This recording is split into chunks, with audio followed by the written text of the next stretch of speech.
മാസപ്പടി കേസില് മുഖ്യമന്ത്രി മകളും ശ്രീരമാലിന്റെ എം ഡിയും അവരുടെ ഭാഗം കേൾക്കണമെന്ന് കേരള ഹൈക്കോടതി ഡിവിഷൻ ബെഞ്ച്. ചീഫ് ജസ്റ്റിസ് അധ്യക്ഷനായ ഡിവിഷൻ ബെഞ്ചാണ് CBIക്ക് കേസ് വിടണം ഇല്ലയോ എന്ന് തീരുമാനമെടുക്കുന്നത്. നേരത്തെ മാധ്യമപ്രവർത്തകൻ MR അജയൻ കേരള ഹൈക്കോടതിയിൽ സിംഗിൾ ബെഞ്ചിൽ ഒരു കേസ് ഫയൽ ചെയ്തു.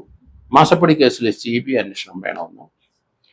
ആ സിംഗിൾ ബെഞ്ച് അത് ഡിവിഷൻ ബെഞ്ച് കേൾക്കണമെന്ന് ഒരു നിർദ്ദേശത്തോടെ അത് ഡിവിഷൻ ബെഞ്ചിലേക്ക് അയച്ചു. ഡിവിഷൻ ബെഞ്ചാണ് ഇപ്പോൾ മാസപ്പടി കേസിന്റെ ആ CBI അന്വേഷണത്തിന് കൊടുക്കണോ ഇല്ലയോ എന്ന് തീരുമാനിക്കുന്നത്. ഡിവിഷൻ ബെഞ്ചിലെ ചീഫ് ജസ്റ്റിസിന്റെ ബെഞ്ചാണ് ജസ്റ്റിസ് നിതിൻ ജംദാറും ജസ്റ്റിസ് ബസന്ത് ബാലാജിയും അടങ്ങുന്ന ബെഞ്ചാണത്. അവരാണ് ഇക്കാര്യത്തിൽ തീരുമാനമെടുക്കുന്നത്. മുഖ്യമന്ത്രി മകളും വീണ വിജയനും അതുപോലെ CMRലെ കർത്തായും ആദ്യമായിട്ടാണ് ഹൈക്കോടതിക്ക് മുമ്പിൽ ഒരു അഫിഡവിറ്റ് ഫയൽ ചെയ്യാൻ പോകുന്നത്. അതിന് പ്രതിവാദ തടസ്സങ്ങൾ ഇനി ഉണ്ടാകാനുള്ള സാധ്യത വളരെ കൂടുതലാണ്. കാരണം ആ ഒരു മുഖ്യമന്ത്രിയായിരിക്കുന്ന ഒരു വ്യക്തിക്ക് ഒരു അഫിഡവിറ്റ് മുഖ്യമന്ത്രി എന്ന കപ്പാസിറ്റി കൊടുക്കേണ്ടത് ഹൈക്കോടതിയിലാണ്, അല്ലെങ്കിൽ ഡിവിഷൻ ബെഞ്ചിലാണ്. അതിന് വാദ തടസ്സങ്ങൾ ഉണ്ടാകാം. കാരണം മാധ്യമപ്രവർത്തകൻ കൊടുത്ത ഈ കേസ് CBIക്ക് വിടണോ ഇല്ലയോ എന്നുള്ളതാണ്. കാരണം CMRനെ സഹായിച്ചു വാങ്ങിയ കൈക്കൂലി പണമാണ് മകൾക്ക് കിട്ടിയത് എന്നാണ് ആ പത്രപ്രവർത്തകന്റെ കോടതി കൊടുത്ത ആ പരാതിയിൽ പറഞ്ഞിരിക്കുന്നത്. CMRലും അതുപോലെ എക്സാലോജിക്ക്, വീണ വിജയന്റെ എക്സാലോജിക്ക് രണ്ടും രജിസ്റ്റേർഡ് ആയ കമ്പനികളാണ്. കമ്പനികൾ തമ്മിലുള്ള തർക്കത്തിലാണ് സാധാരണഗതിയിൽ കേസുകൾ വരുന്നത്. ഇവിടെ രണ്ട് കമ്പനിക്കും പരാതിയില്ല, രണ്ട് കമ്പനികളും ഒരു തർക്കവുമില്ല. CMRല് കുറെ പണം എക്സാലോജിക്കിന് കൊടുത്തു. എക്സാലോജിക്ക് കമ്പനിയുടെ ഉടമസ്ഥ മുഖ്യമന്ത്രിയുടെ മകളാണ്.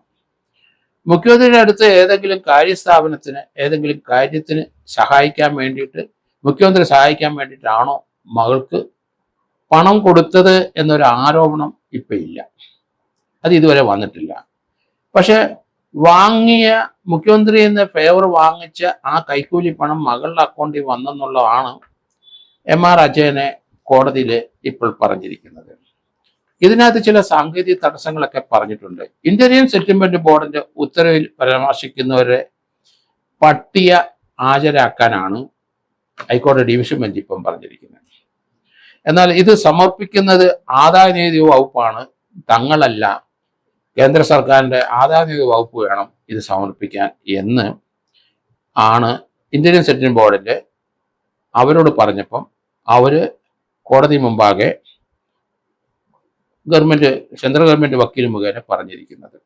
അതുകൊണ്ട് ഇത് SFIO എന്ന അവരുടെ റിപ്പോർട്ട് നൽകിയത് വീണ വിജയന് എതിരെയും അതുപോലെ തന്നെ കരിമൾ കമ്പനി CMRനെതിരെയും ആ MDക്ക് എതിരായിട്ടും SFIO ഒരു റിപ്പോർട്ട് കൊടുത്തിരിക്കുന്നു.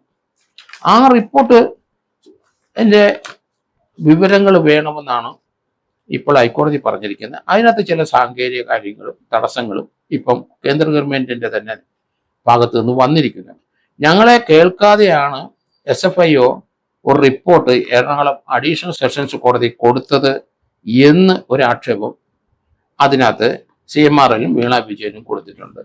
അങ്ങനെയാണെങ്കിൽ അങ്ങനെ കൊടുത്ത അത് തങ്ങളെ കേട്ടിട്ട് മാത്രമേ പാടുള്ളൂ എന്ന് പറഞ്ഞപ്പോൾ ഹൈക്കോടതി ആ കാര്യത്തിൽ അവർ കൊടുത്ത പരാതിയിൽ ഹൈക്കോടതി അത് സ്റ്റേ ചെയ്തിട്ടുണ്ട്.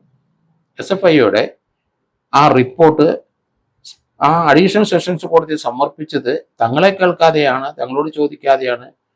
അങ്ങനെ ഒരു റിപ്പോർട്ട് കൊടുത്തത് ഹൈക്കോടതി സ്റ്റേ ചെയ്തു. അവരോട് ചോദിച്ച് അവരുടെ ഭാഗം കേട്ടിട്ട് വേണം കൊടുക്കാൻ എന്നുള്ളതാണ്.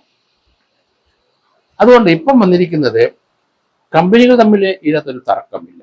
അതേസമയത്ത് മുഖ്യമന്ത്രി ഈ സംസ്ഥാനം ഭരിക്കുന്ന മുഖ്യമന്ത്രിയുടെ അവരുടെ അഡ്മിനിസ്ട്രേഷന്റെ ഭാഗമായ KSIDCയിലെ ഷെയറുള്ള ഒരു കമ്പനിയാണ് CMRL.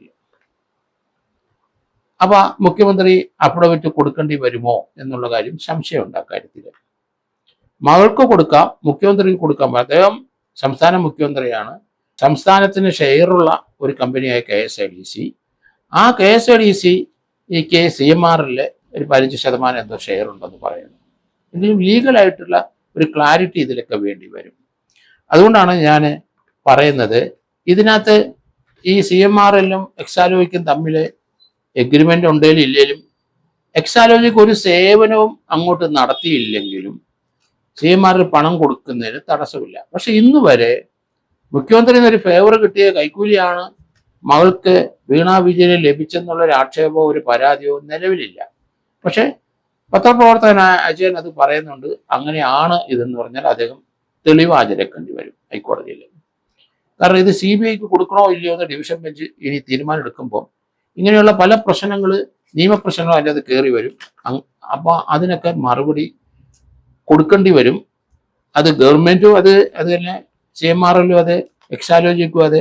അതുപോലെ തന്നെ മുഖ്യമന്ത്രി ഒരു അഫിഡവിറ്റ് കൊടുക്കണമോ ഇല്ലയോ എന്നുള്ളതാണ്. ഏത് രീതിയിലാണ് അത് കൊടുക്കേണ്ടത്? നിയമപ്രശ്നങ്ങൾ അതിൻ്റെ അത് ധാരാളം ഉണ്ടെന്ന് എനിക്ക് തോന്നുന്നത്.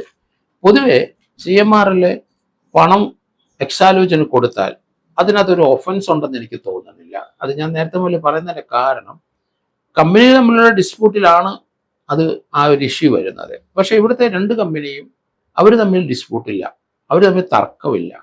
ഒരു കമ്പനി മറ്റേ കമ്പനിക്ക് ഇഷ്ടം പോലെ പൈസ കൊടുത്തു, അത് ആ കമ്പനി വാങ്ങിച്ചു. അതിനകത്തൊരു ഒഫൻസ് കാണാനില്ല. അത് സേവനം ഉണ്ടായാലും ഇല്ലേലും ശരി, എന്തിനാണ് ആ കമ്പനി കൊടുത്തത്? അതൊരു 80% പ്രൈവറ്റ് ഷെയറുള്ള കമ്പനിയാണ്. അതിനകത്ത് ഗവൺമെന്റിന് അല്പം ഷെയർ ഉണ്ട്, KSIDCക്കാണ് ആ ഷെയർ. പൊതുവെ നോക്കിക്കഴിയുമ്പം അതിനകത്ത് വീണാ വിജയൻ അഫിഡവിറ്റ് കൊടുക്കേണ്ടി വരും. മുഖ്യമന്ത്രി കൊടുക്കുകയോ ഇല്ലയോ എന്നുള്ള കാര്യം അത് നിയമപ്രശ്നമാണ് അതിൻ്റെ അകത്ത്. അതുകൊണ്ടാണ് അത് വ്യക്തമായിട്ട് പറയുന്നത്. എന്തായാലും ഇന്ന് വരെ ഒരു അഫിഡവിറ്റ് മാസപ്പടി കേസിനകത്ത് മകൾ വീണാ വിജയൻ ഒരു അഫിഡവിറ്റ് ആയിട്ട് കൊടുത്തിട്ടുണ്ടോ എന്ന് എനിക്ക് സംശയമാണ്. അവരുടെ ഭാഗം കൂടെ കേൾക്കണം എന്ന് കോടതി പറഞ്ഞിരിക്കുന്നു. അപ്പോൾ അവരുടെ കാര്യം പറയാനുള്ളത് ഏത് വിധത്തിലാണ്, ഒരു സത്യവാങ്മൂലം ആണോ ഫയൽ ചെയ്യുന്നത്? അതൊക്കെ നിയമപ്രശ്നങ്ങൾ ധാരാളം വരുന്നതാണ്. അതോ അവരൊരു റിപ്പോർട്ട് കൊടുക്കുകയാണോ? അവരെ 3 പേരെയും കേൾക്കണം എന്നാണ് ഡിവിഷൻ ബെഞ്ച് പറഞ്ഞത്, ചീഫ് ജസ്റ്റിസ് അടങ്ങിയ ഡിവിഷൻ ബെഞ്ച് പറയുന്നത്. അതുകൊണ്ട് ഇതിന്റെ ഇങ്ങനെയുള്ള മാറ്ററിനെ സംബന്ധിച്ച് ഗവൺമെന്റ് ഏതെങ്കിലും രീതിയിൽ തർക്കമുണ്ടോ? വീണാ വിജയനും കൊടുക്കും, CMRLും കൊടുക്കാം.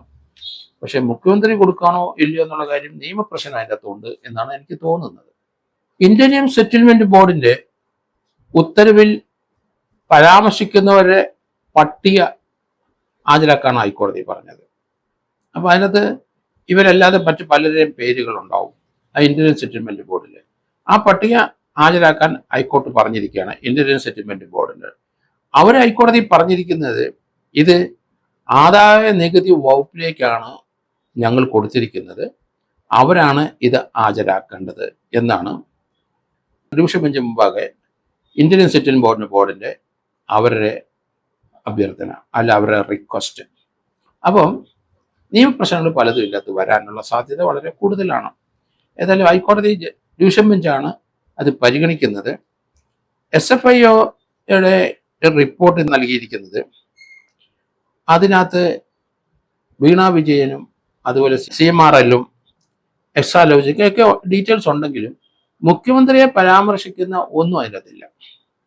അങ്ങനെ പറഞ്ഞു പോകുന്നതല്ലാതെ ആ റിപ്പോർട്ടിലൊന്നും ഇതുവരെ ഇന്ത്യൻ സെറ്റിൽമെന്റ് ബോർഡോ അതുപോലെ തന്നെ SFIയോ ഒന്നുമില്ല. അപ്പോൾ CBIക്ക് കേസ് കൊടുക്കണോ ഇല്ലയോ എന്ന് തീരുമാനിക്കേണ്ടത് ഇവരുടെ ഭാഗം കൂടെ കേട്ട ശേഷം മാത്രമേ ഉള്ളൂ എന്നാണ്. അങ്ങനെയാണെങ്കിൽ അവരുടെ ഭാഗത്തു നിന്നുള്ള അഫിഡവിറ്റ് കോടതി ഫയൽ ചെയ്യേണ്ടി വരുമോ, അത് അവരുടെ വക്കീൽ റെപ്രസെന്റേഷൻ വന്നാൽ മതിയോ എന്നുള്ള കാര്യം കൂടെ വ്യക്തതയില്ല. അതിപ്പോൾ ഹൈക്കോടതി പറയും എന്നെനിക്ക് തോന്നുന്നത്. എന്തായാലും അവരുടെ ഭാഗം കൂടെ കേൾക്കണമെന്ന് ഹൈക്കോടതി പറഞ്ഞിരിക്കുന്നു. അത് എങ്ങനെയാണ് കേൾക്കുന്നത് എന്നുള്ളത്, ഏത് രീതിയിലാണ് അത് കേൾക്കുന്നത്, റെപ്രസെന്റേഷൻ അഡ്വക്കേറ്റ് മുഖേന മതിയോ എന്നുള്ള കാര്യമാണ് വളരെ പ്രസക്തമായ ഒരു ചോദ്യം. അതുകൊണ്ട് അവരെ അഫിഡവിറ്റ് ആയിട്ട് കൊടുക്കാൻ പറഞ്ഞു കഴിഞ്ഞാൽ പിന്നെ ആ കൊടുക്കുന്ന അഫിഡവിറ്റിന് അവർക്ക് വേറൊരു മോചനമില്ല. ഈ കേസുമായിട്ട് എവിടെ ദൂരം പോയാലും ശരി, ആ അഫിഡവിറ്റ് അടിസ്ഥാനമായ കല്ലായിട്ട് മൂലക്കല്ലായിട്ട് അവിടെ കിടക്കും എന്നാണ് എനിക്ക് തോന്നുന്നത്.